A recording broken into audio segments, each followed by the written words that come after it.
बुद्धि। अब जो आखिरी के 4 श्लोक हैं वो संजय बोलते हैं। संजय कौन? जो धृतराष्ट्र को आंखों देखा हाल सुना रहे थे वहां महल में बैठकर। तो संजय उवाच होता है। संजय क्या कहते हैं? संजय कहते हैं धृतराष्ट्र से, इस प्रकार मैंने भगवान वासुदेव और महात्मा अर्जुन के अद्भुत और रोमांचक संवाद को सुना। अब संजय का मीनिंग क्या है? संजय का मीनिंग है जिसके मन बुद्धि बिल्कुल अपने काबू में है, जिन्होंने अपने मन बुद्धि पर विजय पा ली है, जो अत्यंत ही विवेकशील हैं। तो ये बताया संजय का को बुद्धि रूपी, और वो धृतराष्ट्र जो है जिनका मन अंधा है, तो ये बुद्धि जो है कुशाग्र बुद्धि अंधे मन को समझा रही है, बता रही है। वासुदेव का मतलब क्या? वासुदेव मतलब जो सर्वव्यापी है, वासुदेव जो सब जगह प्रेजेंट है, सर्वव्यापी। महात्मा अर्जुन कहने का मतलब क्या? महात्मा मतलब उसको कहा जाता है जो चेंज होने को तैयार है, जो वो महान आत्मा जो चेंज होने को तैयार है और चेंज हो भी गई है, तो इसलिए यहाँ पे अर्जुन को महात्मा कहा गया है। अद्भुत का मतलब क्या? अद्भुत मतलब गजब, आश्चर्यवत, एक्स्ट्राऑर्डिनरी। तो ये जो गजब है, आश्चर्यवत है, उसको हम कैसे समझेंगे?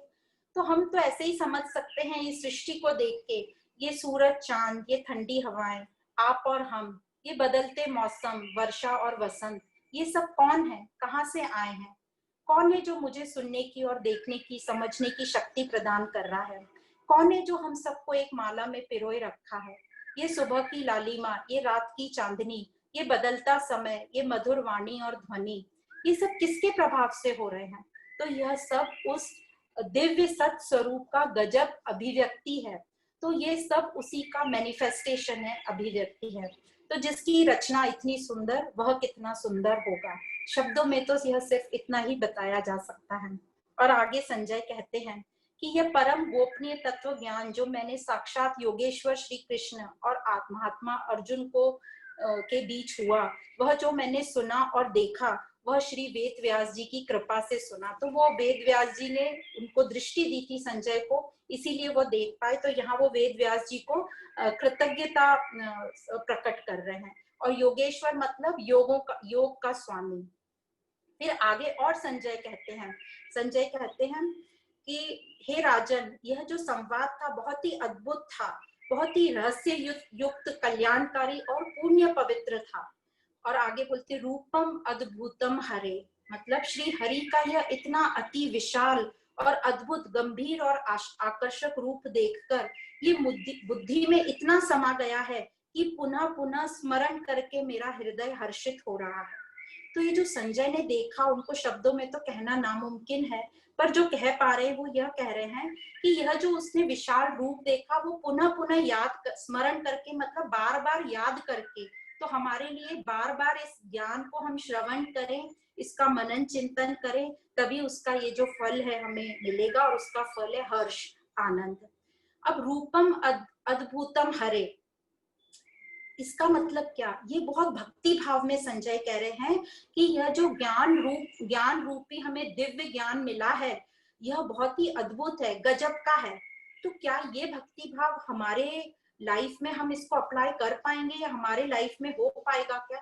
तो इसका आंसर यही है कि हाँ, जो अभी मेरे दिल में प्यार है, जो अभी हम ये सब सुनकर हमारे मन में भक्ति भाव उत्पन्न हो रहा है, जो श्रद्धा ने पूरी तरह हमारे मन बुद्धि में प्रेरणा जागृत कर दी है, बस इसी को गतिशील रखना, अंत तक इसको रुकने मत देना। और इसको बहुत ही सुंदर एक भजन की लाइन से हम बोल सकते हैं, झरना हूं मैं अमृत का, फिर भी क्यों प्यासा रहा, मैं ही तो हूँ खजाना हूँ मैं ढूंढ रहा, सारा जहां मेरे ही भीतर, मेरा आसरा, मेरे ही भीतर मेरा आसरा, भूला मैं जाने कहाँ, तन शांत है, मन शांत है, वृत्ति भी शांत है।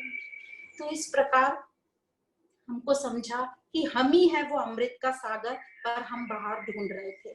तो इस प्रकार जो आखिरी श्लोक आता है, वो संजय कहते हैं राजा धृतराष्ट्र को, और यह संजय कहते हैं कि यह मेरा मत है कि यत्र योगेश्वर कृष्ण यत्र पार्थो धनुर्धर तत्र श्री विजय विभूति ध्रुव नीतिर्मति ममा। मतलब जहां भी योगेश्वर श्री कृष्ण होंगे, योगेश्वर श्री कृष्ण का मतलब यहाँ है चैतन्य रूप आत्म तत्व से, और पार्थ जैसे धनुर्धर होंगे। धनुर्धर का मतलब है जो चेंज होने को तैयार हैं। वहां श्री विजय विभूति ध्रुव नीति हमेशा होगी, ऐसा मेरा मत है।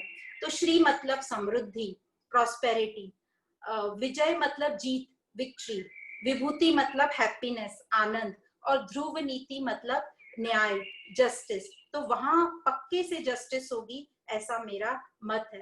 तो जब जब जीव और आत्मा मिलेंगे, जीव कौन, जो हमने अपने आप को बॉडी से आइडेंटिफाई किया है, हमारी उपाधियां, तो जब जब मनुष्य दृढ़ता पूर्वक अपने साथ अपनी आत्मा से मिलने की कोशिश करेगा, वहां श्री विजय विभूति और न्याय अवश्य होगा, ऐसी मेरी सोच है, ऐसा संजय कह रहे हैं।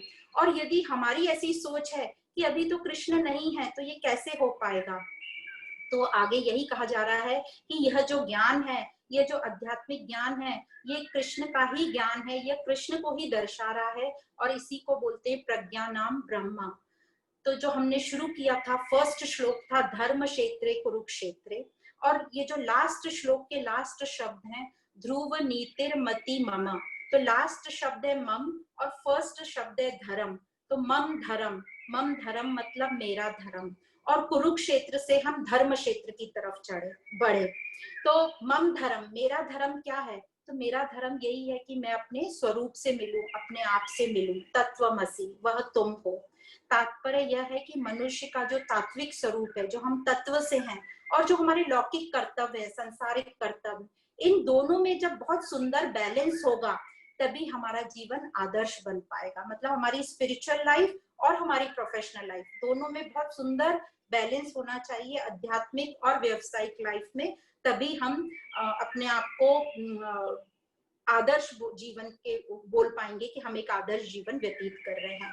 यही है आत्मज्ञान, अयम आत्मा ब्रह्म, और यही हमारा लक्ष्य है, आत्मा, अपने आप को समझना और अपने आप से जोड़ना। यही सच्चित आनंद स्वरूप का साक्षात्कार करना है। करना नहीं है, हम हैं ही वो स्वरूप, बस अब हमें अपनी कुछ चीजें त्यागनी है और हम अपने स्वरूप को मिल जाएंगे। तो बस अब करना क्या है, हमें बस सिर्फ हमारे में जो पशुता है का गुण है उसको त्याग करना है, और इस पशुता के गुण को त्याग करने को ही संन्यास कहा गया है, और यही त्याग संन्यास हमारे में स्थित जो दिव्य तत्व है उसका मोक्ष है। तो अमर आत्मा सच्चिदानंद मैं हूँ, अहम ब्रह्म अस्मि, मैं ही ब्रह्म हूँ, शिवोहम शिवोहम शिवोहम। तो इस परम अनुभव के साथ, इस परम आनंद के साथ हम यहाँ अपनी श्रीमद् भगवद गीता का आखिरी श्लोक का अंत करते हैं। ओम तत्सत। श्रीमद् भगवद गीता उपनिषद ब्रह्म विद्या योग शास्त्र श्री कृष्ण अर्जुन संवाद के रूप में मोक्ष संन्यास योग नामक 18वां अध्याय यहाँ समाप्त होता है।